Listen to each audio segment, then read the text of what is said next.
Hello viewers, இன்னைக்கு நம்ம பார்க்க போகிறது ப்ரோட்டீன் ரிச் ஃபுட். ப்ரோட்டீன் வந்து நம்ம மசில்ஸ் பில்ட் பண்ண ரொம்பவே ஹெல்ப் பண்ணும். குழந்தைங்களோட வளர்ச்சிக்கு ரொம்ப நல்லது.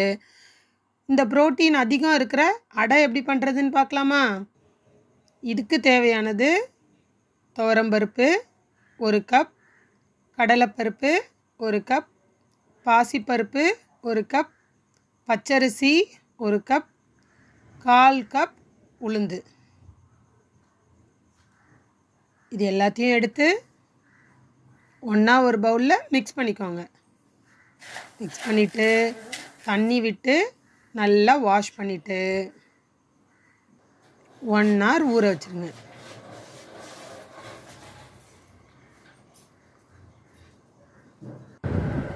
இப்போ 1 hour ஆனதுக்கப்புறம் நல்லா ஊறி இருக்குது பார்த்தீங்களா? இது கூட 10 காஞ்ச மிளகா, 6 பல்லு பூண்டு, இஞ்சி ஒரு சின்ன துண்டு, இது எல்லாத்தையும் இது கூட போட்டு தண்ணி ஊற்றி அரைச்சிக்கோங்க. ரொம்ப தண்ணியாக அரைச்சிட்டிங்கன்னா நல்லா இருக்காது, கொஞ்சம் திக்காகவே அரைச்சிக்கோங்க. சால்ட் கொஞ்சம் அரைக்கும் போது ஆட் பண்ணிக்கோங்க. தாளிக்கிறதுக்கு 2 பெரிய வெங்காயத்தை கட் பண்ணி வச்சுருக்கேன். கருவேப்பிலை, கொத்தமல்லி, முருங்கைக்கீரை எல்லாத்தையும் அலசி கட் பண்ணி எடுத்து வச்சுருக்கேன். ஒரு பேனில் எண்ணெய் விட்டு 2 டீஸ்பூன் எண்ணெய் விடுங்க. விட்டு இந்த சோம்பு, கடுகு, உளுத்தம்பருப்பு இருக்கு இல்லையா, அதை போட்டுருங்க. சோம்பு நம்ம அரைக்கும் போது வேணால் ஆட் பண்ணிக்கலாம், நல்ல மணமாக இருக்கும். இன்னும்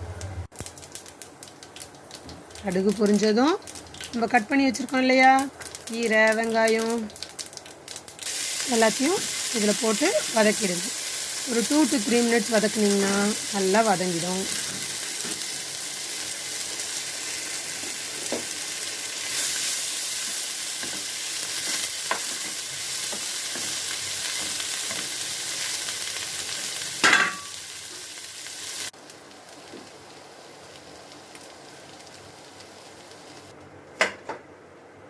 வதங்கினோடனே அதை எடுத்து நம்ம அரைச்சி வச்சுருக்க மாவில் போட்டுருங்க.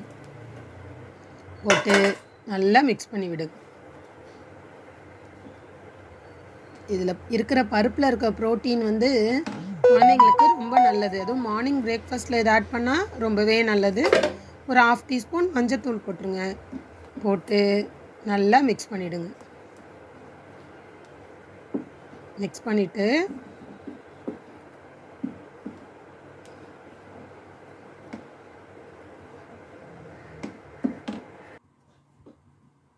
தோசைக்கல் அடுப்பில் வச்சு சூடானோடனே எண்ணெய் தேய்ச்சி தோசை ஊற்றிடுங்க. இந்த தோசை வந்து ரொம்ப தின்னாக ஊற்றாதீங்க, மீடியமாக ஊற்றுங்க. ஊற்றிட்டு ஓரத்துலலாம் நல்லா எண்ணெய் விட்டுங்க. எண்ணெய் கொஞ்சம் அதிகமாக இருந்தால் தான் இந்த தோசைக்கு நல்லாயிருக்கும். ஸ்லிம்மில் வச்சு வேக வைங்க, அப்போ தான் நல்லா வேகும். இப்போது தோசை ரெடி. இதை தேங்காய் சட்னியோடு சர்வ் பண்ணாலும் நல்லாயிருக்கும், அவியல் பண்ணால் இன்னும் நல்லாயிருக்கும். இந்த வீடியோ பிடிச்சிருந்தால் லைக் பண்ணுங்கள், சேனலை சப்ஸ்கிரைப் பண்ணுங்கள். தேங்க்யூ.